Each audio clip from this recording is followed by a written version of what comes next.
papatayin. Ano ibig sabihin nun? Walang kailangan mamatay sa loob. Walang kailangan mamatay sa loob.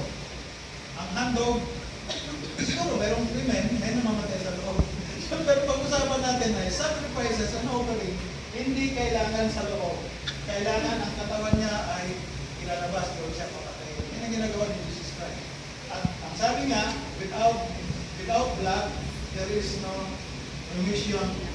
Without the shedding of blood, there is no remission of sin. So kailangan talaga mabuhos ang dugo ng Panginoon para magkaroon tayo ng kapatawaran. Kaya sabi ng Bible, tayo ay binili hindi sa halaga, hindi dahil sa dugo ng Panginoon. Okay, so verse 11, sabi roon, verse 12, sabi, wherefore Jesus also that He might sanctify. Ngayon, ginamit yung salitang sanctify, galing sa salitang sanctuary. Ginamit yung sanctuary dito. It is sanctuary. This is the place of sanctification. Na kung saan sinasanctify ka ng Diyos through your sacrifices and offering.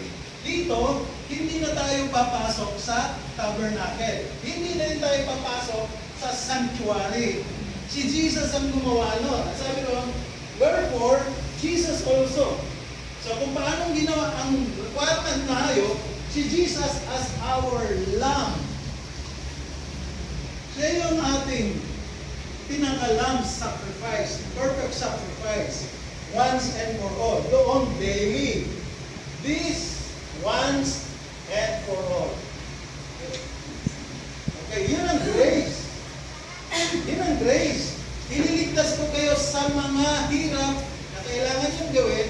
Gagawin ko ito, hindi para sa aking sarili, gagawin ko ito para sa inyo. At gagawin ko ito minsan lang.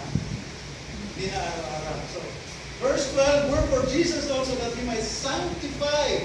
Ibig sabihin ng sanctify, upang tayo ay pabanalin. So, hindi tayo naging banal dahil sa ating ginagawa, nagiging banal tayo dahil sa ginagawa at ginawa ni Jesus Christ sa atin. Ang tanging requirements para sa atin ay faith. You have to put your faith in Jesus Christ. And then yung faith na yan, para mag-prove na totoo, kailangan mong sumunod sa kanyang ano yan? Law of Christ, which is 1 Corinthians chapter 13. Last Sunday, pinag-usapan natin. This is love. Laging love. Sapagkat si Jesus, siya yung love. Okay, God is love. Pinapakita ni Jesus kung ano yung pag-ibig. And then verse 13 and 14, let us go forth, therefore, unto Him, without the camp, bearing His reproach. Reproach. Kahiyan yun. Huwag tayong mahiya. Kasi ang sabi ko ng hiya ay kay Satanas, sa Diablo yan, hindi yan sa Panginoon. So huwag natin ikahiya. Pagka nahiya tayo, tinahiya natin ang Panginoon. Nasabi ron, kaya tayo pumunta sa Kanya, lumabas tayo, dalhin natin ang Kanyang kahihiyan. Dalhin natin ang Kanyang kahihiyan. Ibig sabihin, huwag natin siya ikahiya. Siya hindi siya nahihiya. Isipin nyo, may ayaw ng kalagit-langitan. Ang trono ng heaven. Hindi siya nahihiya para gawin yan para sa atin. And then verse 14, for here we have no continuing or lasting. Sa ibang version, yung continuing ay lasting. For here, sabi niya, dito sa mundo nito, for here we have no continuing city, but we seek one to come. Yung one, ibig sabihin nun, yung one na yun ay eternal city. Eternal city. So, how grace works? Yun, nakita natin. Wala tayong sakripisyo. Wala. Ang pinakasakripisyo natin ay si Jesus Christ. Siya yung ating kaya nga tawag sa Kanya, the Lamb of God, who take away the sins of the world.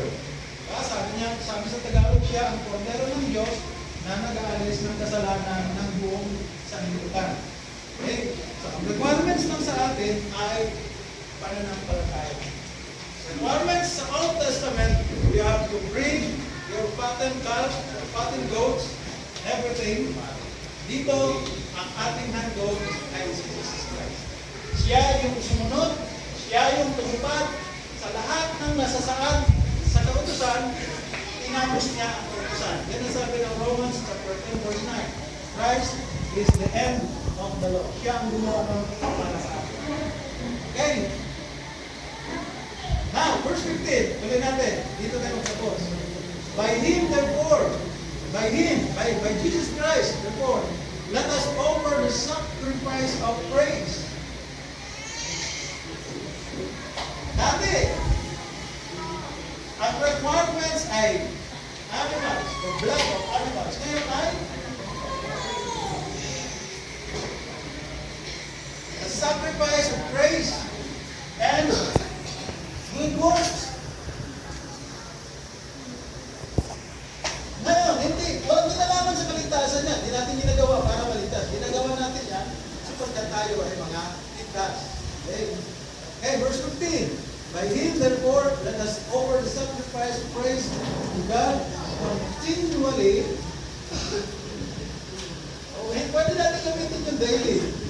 Pero mas malalim yung continually kaysa daily. Daily kasi pwede mong bigyan lamang ito ng kailan ba, gaano bang haba yung pag-aanog dito? Siguro sabihin natin, okay, bigyan ko yung high priest ng 1 hour para matapos yung pag-aanog niya sa aking kasalanan. Pero pag sinabi natin continually, walang minuto sa buhay natin para tumigil tayo magbigay ng pagkakas. Yan ang requirement sa ating Diyos. Kaya therefore, let us offer the sacrifice of praise to God continually. That is, the fruit of our lips. The fruit of our lips, hindi lang, pag sinabi natin praise, akala natin awit lang. Hindi. Pag sinabi natin fruit of our lips, ano yun? Kailangan natin lip service. Kailangan natin bahagi siya sa iba. Gamitin natin bibig natin para may bahagi natin siya sa iba. Para sa lahat. Hindi lamang puro papuri natin. Evangelism din. Okay, it's the fruit of our lips, giving thanks His name. Okay, so sana nakita ninyo kung paano gumagawa yung grace. Ano yung biyaya ng Panginoon? Kasi pag pinag-aralan natin at pag sinasabi natin, biyaya ng Panginoon. Hanggat di natin inaral kung paano gumagawa ang biyaya ng Panginoon, hindi magmamansa sa isipan natin. Ganito pala kalalim ang ginawa sa akin ng Panginoon. Ganito pala dapat ang gawin ko para sa Panginoon bilang sukli at pagkilala sa mga bagay na Kanyang ginawa para sa akin. Okay? Kaya kung ang cellphone nga nawala at inalis sa'yo mga nato ka nga ng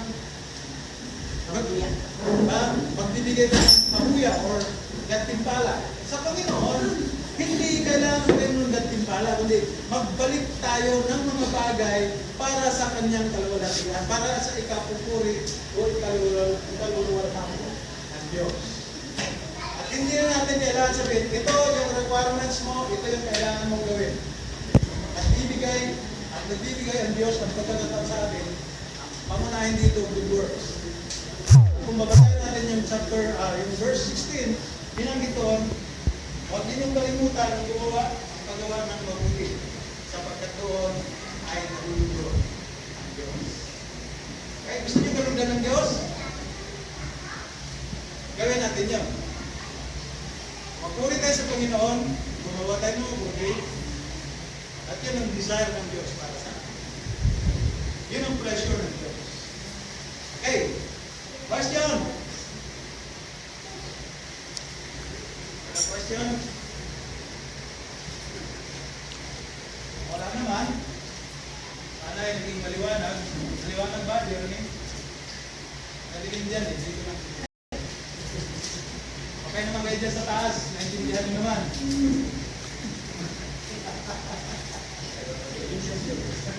Kasi kung hindi nyo naintindihan, hindi kayo. Nag-invest kayo ng time para pumunta dito. At kung wala kayo naintindihan, ulitin natin sa Sunday. Naintindihan nyo hindi? Ulitin natin sa Sunday. Naintindihan? Ulitin natin sa Sunday.